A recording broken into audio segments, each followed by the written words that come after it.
போர்க்கொடி தூக்கிய IPL அணிகள் விழிப்பிதுங்கிய PCCI.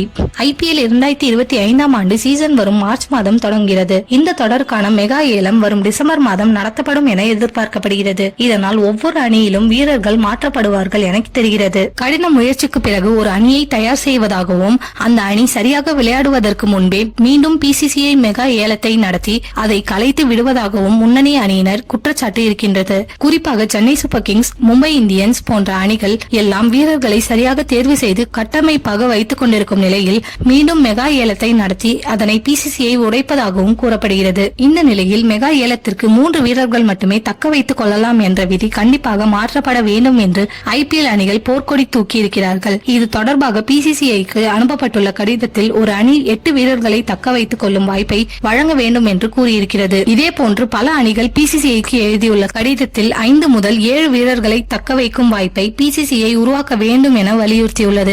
இதேபோன்று ரைட் டு மேட்ச் கார்டு என்ற விதியை மீண்டும் அமல்படுத்த வேண்டும் என்று IPL அணிகள் வலியுறுத்தியுள்ளது. அதன்படி ஒரு அணியில் ஏற்கனவே விளையாடிய வீரரை வேறு அணி ஏலத்தில் வாங்கினால் இந்த ரைட் டு மேட்ச் கார்டை பயன்படுத்தி பழைய அணியை மீண்டும் அந்த வீரரை வாங்கிக் கொள்ளலாம்.